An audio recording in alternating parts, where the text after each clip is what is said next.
Hey, good people. It's a pretty day again. It's 64 degrees, and I got my arms out, and I'm kind of chilled. But I'm in the car right now, so I'm good. I did bring one of my original ponchos with me, so I can put that over my arms till I get in the building. I do have a topic in mind,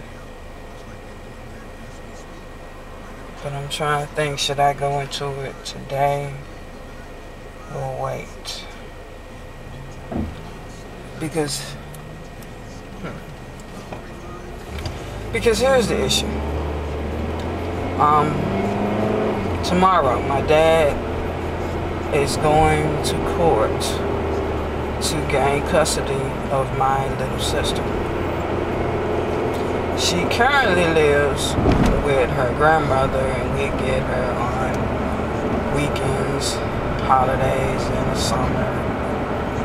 Unless she, decides that she want to be over there with them and spend some time with them for a birthday or whatever's going on. If she decides she wants to stay over there, she stays over there, and she comes the next time. But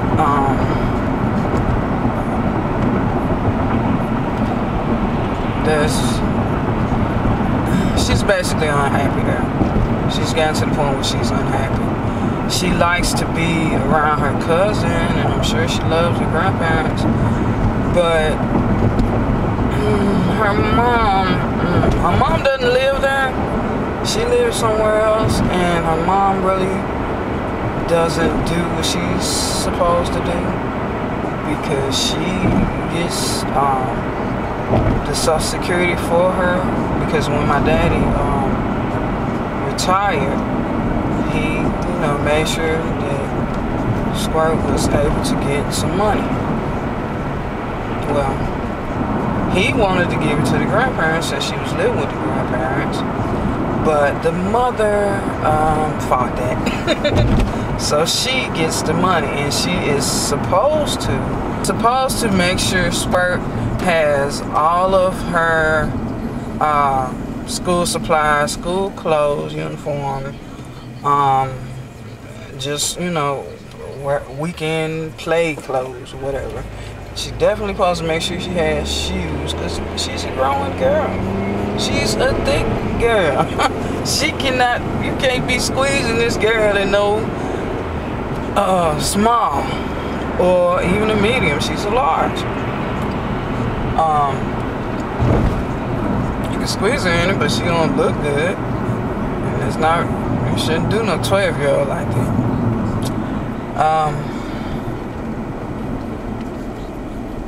But I don't want to go into too many details. It's just an issue. It's just a major issue.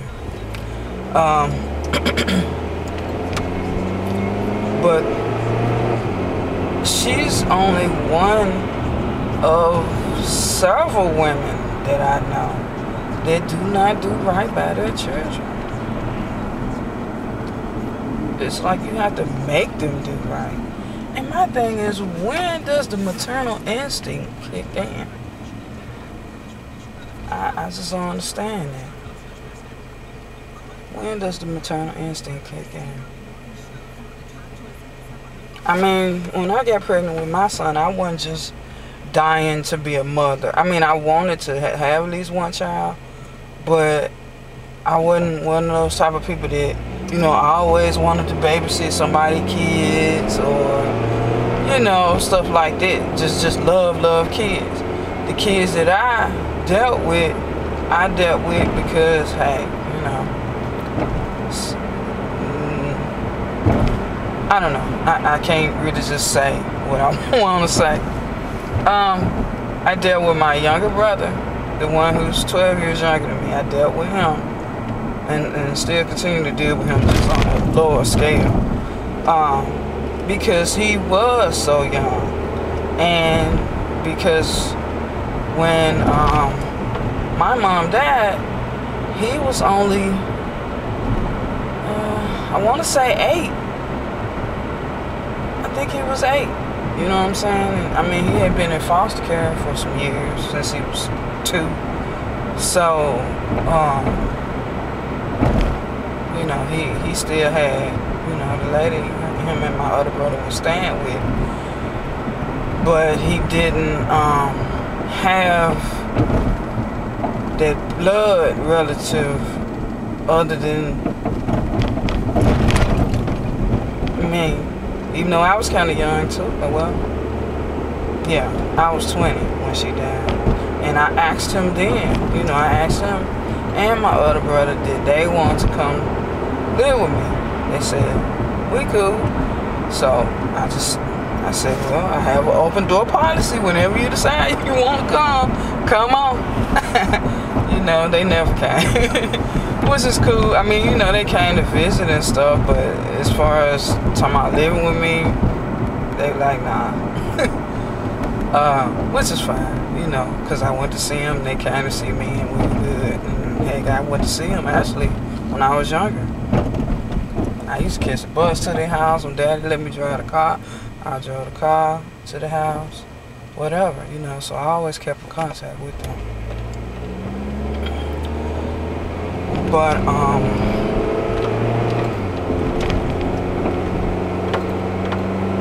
you know, men get a bad rap. There are a lot of deadbeat dads, but, you know, no one really focuses on the deadbeat moms out here. And there are plenty of them. But it's like they give the deadbeat moms all kind of excuses as to why, you know. Well, maybe, you know, this child was a result of her being raped and she just couldn't be close to the child. Or maybe, you know, some people just not made to be parents, and, you know, she, you know, decided to give the child a better chance, you know, and send them to stay with their grandparents or their aunt and uncle or whatever. Which is cool. I understand that. I understand that.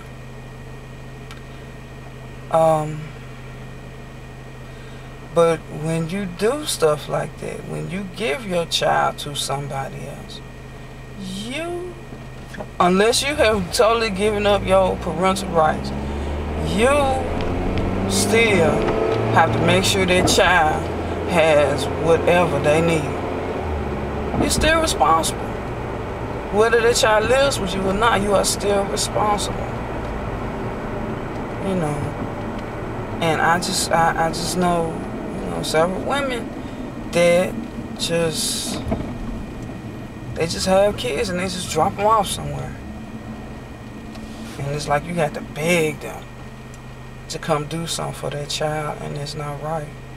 Especially when they are given money.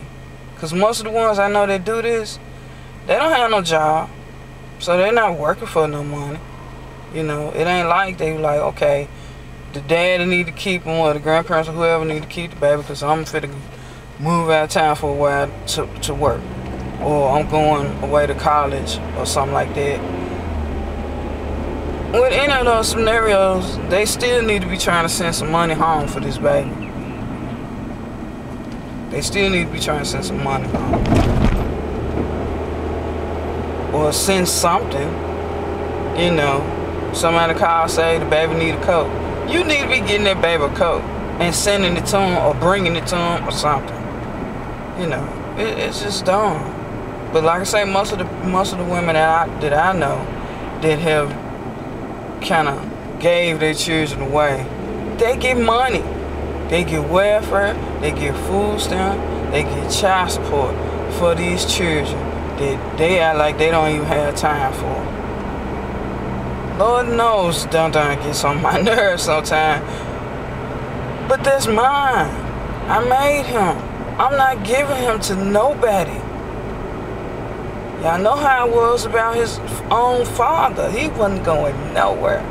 Now, if Dun get to the point I say if he gets like 10 years old and his daddy comes back into his life, if he say, Mama, I want to go stay with my daddy, I'm going to be hurt, you know, but I'm going to be like, well, if that's what you want to do, you know, do you.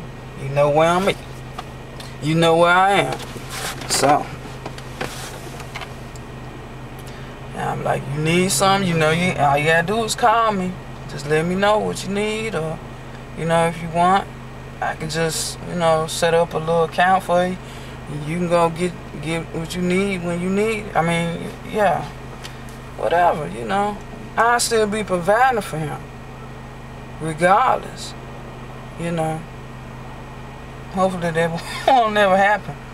But I'm just saying, if it ever comes to that, if dad'd be like, well, now, okay, you can go on about your business, you leave down here with me. You know, if that ever happens, I'm still gonna provide for my son, you know, until he's grown, until he can go to work and bear his own necessities. You know what I'm saying? But women, man, these women I know, they just don't do right by these kids.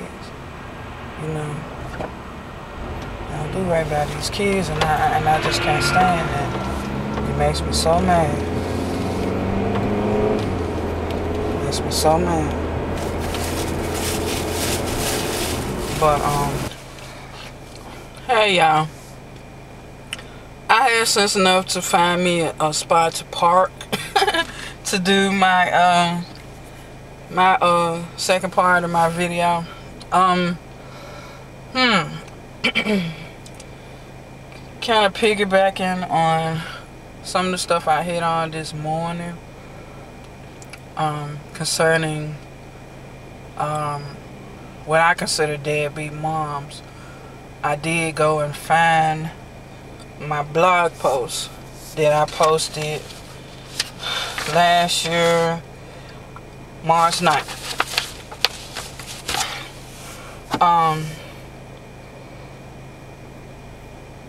If y'all see me, you know, randomly pick up a telephone or something, it's because I'm trying to play some stuff off.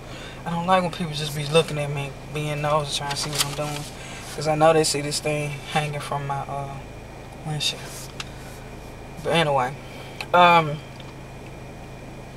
matter how hard it is being a single parent, I don't think I could ever turn the responsibility of raising my son over to someone else. Despite my feelings, I do understand how a mother can feel overwhelmed. But I do not understand a mother that does not provide for her child emotionally and financially. Even if she cannot care for the child full time, the child should have no doubt in their minds that the mother loves them. Don't get it twisted. Deadbeat moms do exist. I've read the stories about the mothers wanting to go back to school or travel the world and decided to turn the kids over to their fathers. Sometimes the arrangement is until mother gets herself together, and sometimes it's a permanent adjustment.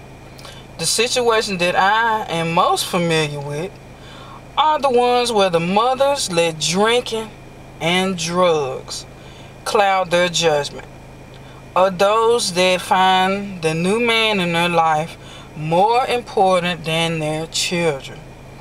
Whatever the reason, the child loses. There's so much talk about deadbeat dads, but from my life and what I've witnessed, the number of deadbeat moms are rising every day. But due to the fact that a lot of my the people I grew up with that know my family may watch my videos. So to keep from getting to fighting, I'm not really going to go into a whole lot of detail. But I do want to say this. I totally feel for people that didn't have their fathers growing up. But in my opinion, not having your mother is so much worse. In my opinion. The kids I know that don't have their mother's attention are mostly girls. These girls are constantly vying for their mother's attention. Sometimes they get it, sometimes they don't. They even go so far as to act up at school or talk back to their grandmother or whoever else they're living with, just so the mom can cuss them out, just so they can get some type of interaction between themselves and their mother. Now that's outrageous. To them, negative attention is better than none. I just feel sorry for girls like this. I also fear that they will treat their future children the exact same way. Or worse. They could do it worse. They could do it worse. But, sorry, I'm playing in my head. I'm taking this stuff out tomorrow. But, of course, it could be the opposite. I mean, you know, I think about how my mom, close to the time before she died and stuff, how she just got real nonchalant, like she didn't care. Like I say, you know, I'm gonna go and get into it as far as my mom is concerned. You've heard me say a few times that my mom died when I was 20. About 2 weeks before my 21st birthday.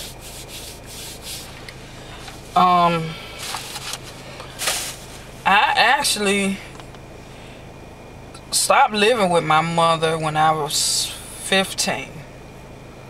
I went to go spend the night, or maybe a couple of days with my dad. It was during the summertime. And instead of me going back after that week or two or whatever, I never went home. I stayed there. Did fall. He enrolled me in the school.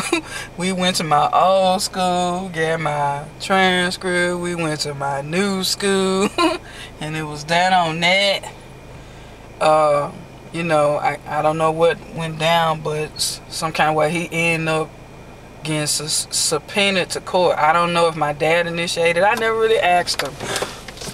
But I'm thinking, once they came in, once, let me get this right. Like I say, I had already been living with my father. And then maybe some months down the line, I won't even say a year, my brothers were taken into custody.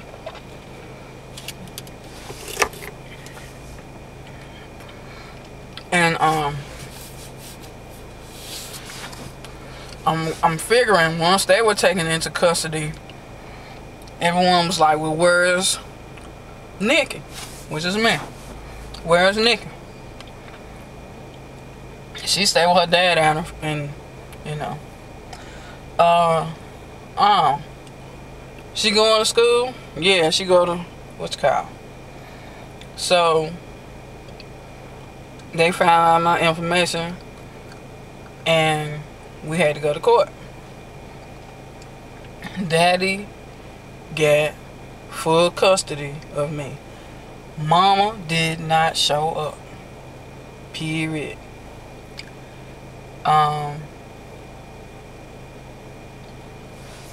And the reason why, you know, I left, and the reason why my brothers were taken away was because my mom was abusing crack cocaine and whatever else. Ain't no telling what else. But I know about the crack. But she started using crack. I'm guessing 87, 88. And so I was like 10, 11 maybe when she started. And she would stop, then she would start, and then she would stop. But, you know, she wasn't doing what she was supposed to do for us. Meaning me and my brothers. And we stayed with my great-grandmother. My great-grandmother was like 70, 80 something then. So, you know, wasn't much she could do. There wasn't much she could do. So, because when they came, when I left and they went to get my brothers, somebody's like, well, what we gonna do with this lady? With this old lady, she needs somebody to take care of her too. So they made her leave and go and stay with her sister, my great aunt. So my mom, she just was willy-nilly. She was just like, whatever, she free. She ain't gotta take care of no kids, no sick grandma, nobody. She do what she want to do. And needless to say, she ain't sending no child support to me, to, you know, my brother's foster mom, or nobody. She ain't sending nobody no money. She finally got a job. She worked there for a little while, but, you know, we weren't expecting nothing. They were being taken care of very well. I was being taken care of very well. We missed her. When I, you know, got access to the car and stuff like that, I would go and get them and take them to see her. But there may have been like a Mother's Day and her birthday, and that was it. But I've said all that to say this.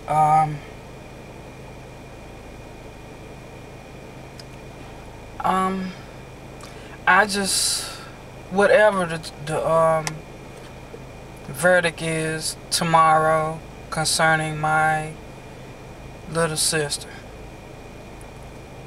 whether she is allowed to come stay with us or whether the court said no, she better off with her grandparents.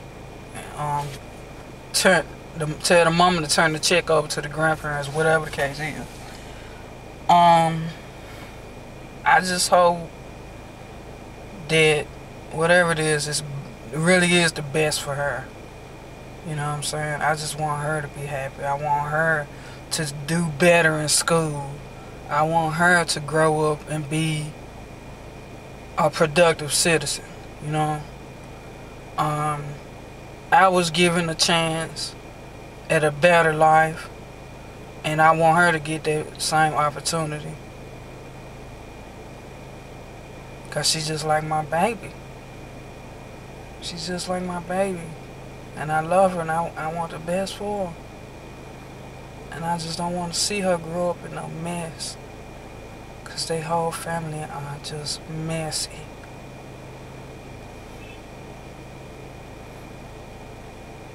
I just don't want her to grow up in no mess. She done experienced enough mess as it is at 12. Some of the same crap I went through, if not worse. Sometimes I think it's worse. She just don't talk about it. Just like I didn't talk about it.